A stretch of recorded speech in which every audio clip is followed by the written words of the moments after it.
Do you guys know the SpongeBob meme that Chandler loves to throw in my videos? You know, the one that goes like, "You what?" Well, that was my reaction to this move here today. And let's jump into some trade setups as we look at the NASDAQ, because I really did a "you what?" moment. So check this out. All right, so NASDAQ just does not want to stop. It is flying. And this is a 5-minute chart you can see on the NASDAQ. Let's actually go 30-minute because it's a little hard to see. Huge push up, and we are still long. We could zoom in over here and you can see the trade is just under $3,000 in open P&L. Now, I don't say this to brag because not all of my trades are this good, but I want to make a point here as we do get into the analysis for the day. 90% of my profits come from like 10% of my trades. Now, read that again. 90% of my profits come from like 10% of my trades. Most of my trades are break even, small losses, small wins, and every once in a while, I catch the big one. Well, right now, this has actually been a really good summer for me because I've caught several quote unquote good ones with the NASDAQ and the S&P 500. I've been trading these things a lot recently, if you've been noticing. And my goal here is to continue to hold on to this trade. So today we got PPI numbers, which PPI numbers did in fact stay the course in terms of looking good, right? Inflation cooled on both the consumer and producer level this week, with CPI on Wednesday showing really promising core and headline CPI. Well, PPI kind of followed suit here today and looking really good. I'm still long. My goal is to trail stops here as we continue to push higher.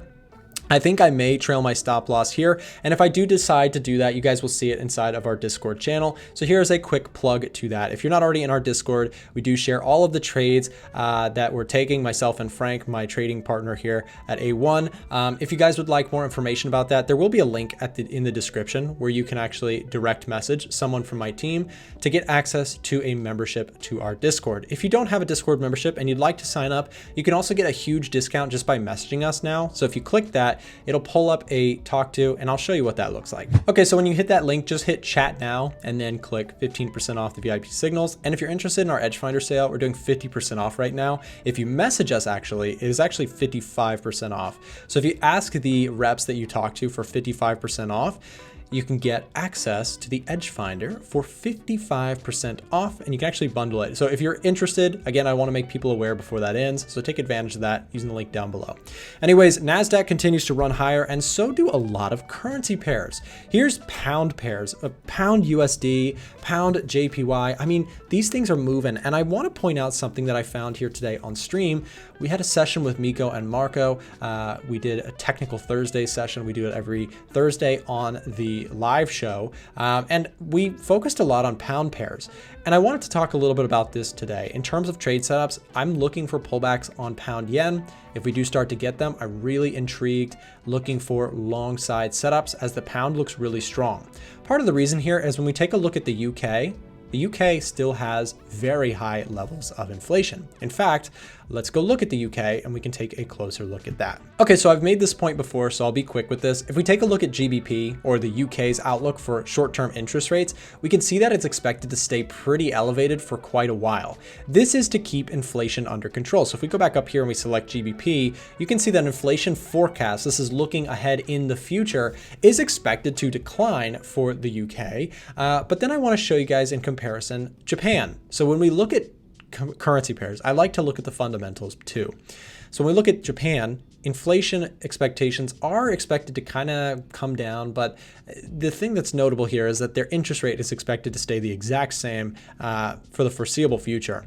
The reason that that matters is a quick breakdown when we come to interest rates is that remember that interest rates going up generally causes the currency to go up. Okay, so this is why, generally speaking, if we know the UK is likely to keep their rates high for a while, that could cause some appreciation to the pound. Now, I'm not the only one who thinks this because clearly the pound is rocketing. Here's pound USD, another very highly divergent currency pair. As the US inflation numbers look really good, the Fed is less likely to rate hike. So how do we approach something like GBP USD or GBP JPY going into this week for the currency traders out there?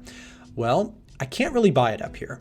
And this offers a dilemma that many traders face. On weeks like this where you just have huge moves up, how do you possibly even take advantage? Well, for me, what this means is I have to be patient enough to wait for pullbacks. And when we look at the pound USD here, you have pullback opportunities, but they're pretty far away.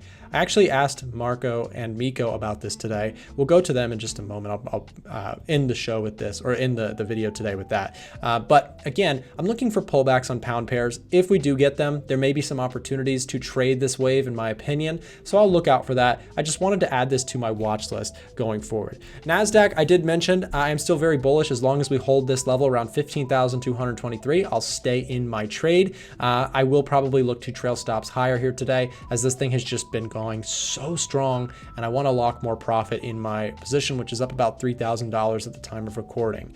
Next one is gold. Gold, again, I'm very, very bullish on as well, but this offers a dilemma for me, right? So I love trading gold, but I can't trade gold when it's up here, right? There's nothing I can do.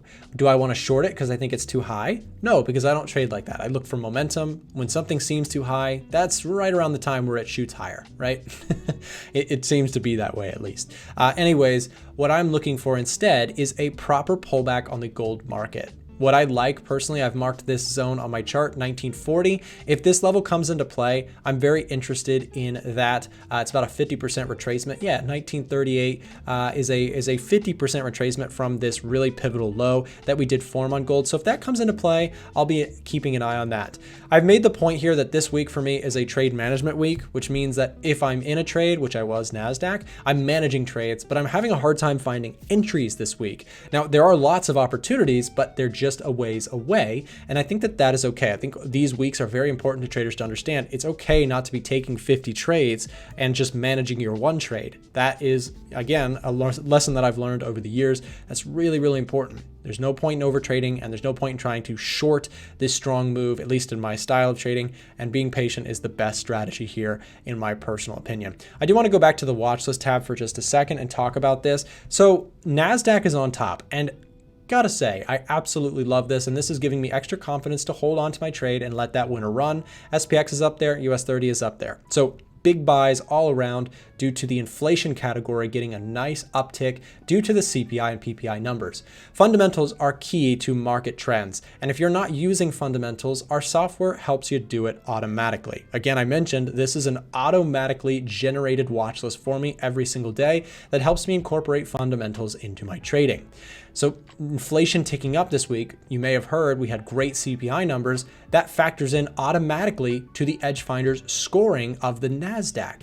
Okay, so flip side, you have, for example, Euro GBP, UK 100, German 30, GBP CHF. These things are generally more bearish, and you can see the score breakdowns here as to why they're getting the score that you're seeing. You can also read up on this. If you guys would like more information about the EDGEFINDER, the reason I'm pulling this up is I mentioned briefly earlier that this thing is 55% off. You get access to our COT data, our retail sentiment tab, central bank forecast, which we used earlier, and so much more. So a quick look at the COT data shows us that the most bearish assets currently are yen, US 10-year, ZAR, right, SPX. This is a little bit alarming. NASDAQ, by the way, I am long NASDAQ. It's a little bit more 50-50 in COT positioning, so I'm a little bit more comfortable holding NAS.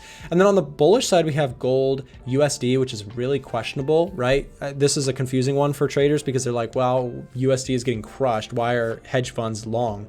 Well, again, I'm not making this up. This is not my, curation of the data in any way. This is purely the non-commercial reported positionings. These are your hedge funds, banks, institutions, professional money managers are long USD and long gold as of the most recent reporting on a percentage basis. You can actually hover over this when you're using the software. Just hover over and you can see 77%, 76%.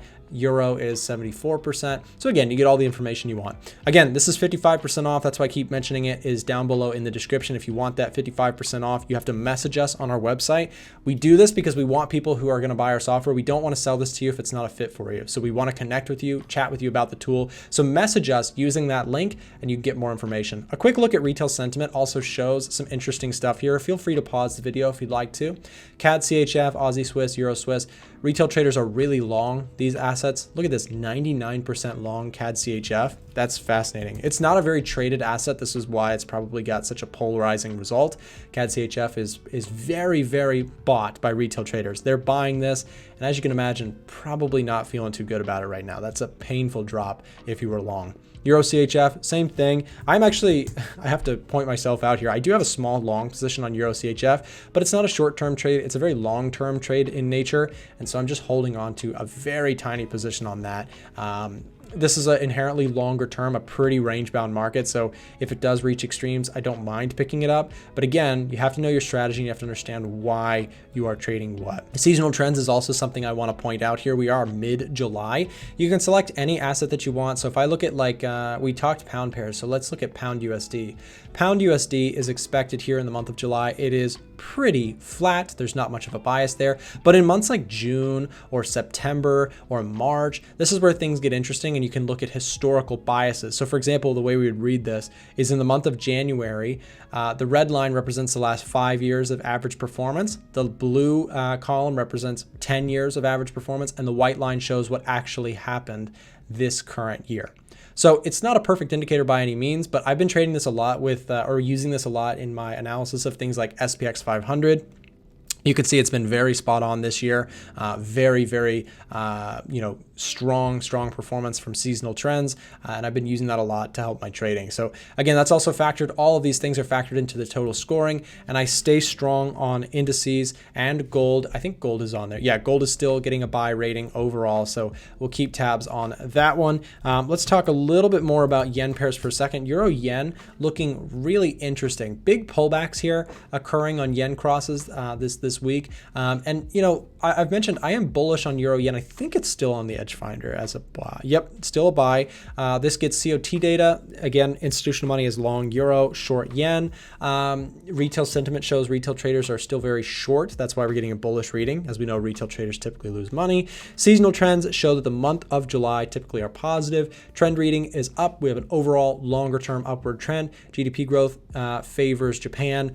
The way we read this is, again, when you're comparing currencies, you're comparing one against the other. So euro weaker than yen when it comes to GDP growth, right? So we get a negative on that. Inflation favorable to euro, showing that their central bank may need to raise rates. Again, unemployment favors Japan, and interest rates, of course, favor Europe, where they have a more positive interest rate compared to Japan's negative one. Again, we use fundamentals through this algorithm to help us find better trading setups. And so euro yen is on that list. And so when we look at this, how do we trade this?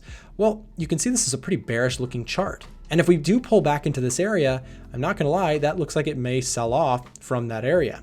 So how the heck is the EDGEFINDER giving a bullish reading? Well, you have to ask yourselves something, or you have to think about something here. The EDGEFINDER is not a technical scanner, it's a fundamental one. So what it's looking for instead is it's looking for the fundamentals, and then you have to look at the technicals yourself. So for me, what this would mean is, okay, we come up to this area, cool. The question then would be, can we get the breakout? And if we do get the breakout, there's a trade that I really like, because now we've got a breakout on the technical side and the fundamentals look good. So real quick way to end this before we go to Miko and Marco about pound pairs from today's stream, I want to show you guys something. We use a couple things. We use fundamentals, we use sentiment, and we use technicals in our trading. And I say we because Frank and I, we trade together. We've done it for years. Fundamentals are, of course, things like inflation reports,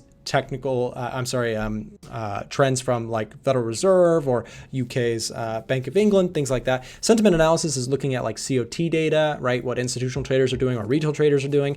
And technical analysis is, you guys know what that is. So we try and use all three in our trading. And so that is what I'm looking for on things like euro, yen, and some of the pound pairs. Now let's ask Miko and Marco what they think about pound pairs.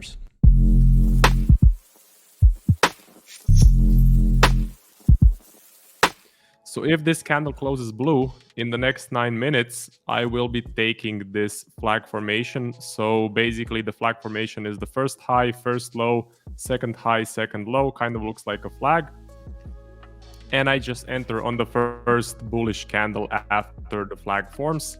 What I'm seeing here is I'm seeing a V reversal, a range, and a continuation to the upside. Usually this starts a nice uptrend. So these sort of formations, especially when you have the prior price action also moving to the upside. So this is very, very high probability in my personal opinion. If this closes red, I will not be taking a trade. I need a blue candle, and that's about it for me. I mean, I want to get in on some other pairs as well. And this week I was in some longs on pound USD, which I'm currently out. It hit my target for that one.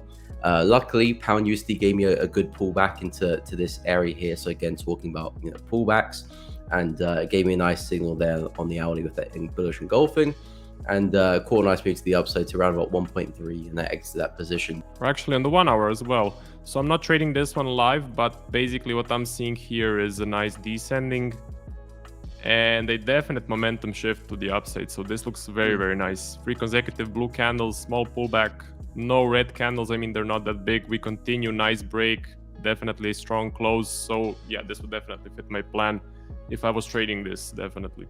So Marco, to follow you on that, you're looking for here in order to enter. Would you be entering like right on the open of this candle that we're currently on kind of thing? Or would you wait for a minor pullback? And what would kind of tell you like, okay, time to hit the button kind of thing? So I'm just waiting for the hourly closes, 1 minute before the hour closes. So this opened at 13 o'clock my time, closed at 14. So at 13:59, I'm at the charts waiting for this to close. If this closes like this, I'm setting a pending order immediately after the close at the level that I want. So basically same as like on the pound just now. So a flag did not form in the end. We did break the high before the candle closed, but now I'm looking for that retest of this level. So I do have a pending order right here. That would be an example. But I was looking for a push back into this support level. So that was my target for the week. And to be fair, I wasn't actually expecting pound USD to get there. I thought it was going to be one of those trades which I hold for a while. But obviously CPI helped me out and pushed it into the target, and it's breaking through that quite confidently. So I'm looking for more pullbacks now for pound USD. And again, for me, the best level I can see for my strategy in the 4H is definitely this level back down here, which again is so far away, which will take a lot for us to retrace that far. So again, it's kind of at the back of my mind right now, because I doubt we'll see that move definitely by the end of the week, if at all. But if you're looking to improve as a trader, we've got some cool free resources here that I wanted to share as we close today's video. Down below in the description, there is a link to join our Discord channel or our Telegram channel. And we also have our website, a1trading.com, where traders can get access to free course material to help you improve as a trader. Remember, we are also live Monday through Friday on this channel around 9:30 a.m. US Eastern, broadcasting most live news events and that sort of thing. So hope to see you there. And also, we do have a couple videos here showing up on the screen. If either of these seems like it might be helpful to you, then make sure to click here or here, and we'll see you there.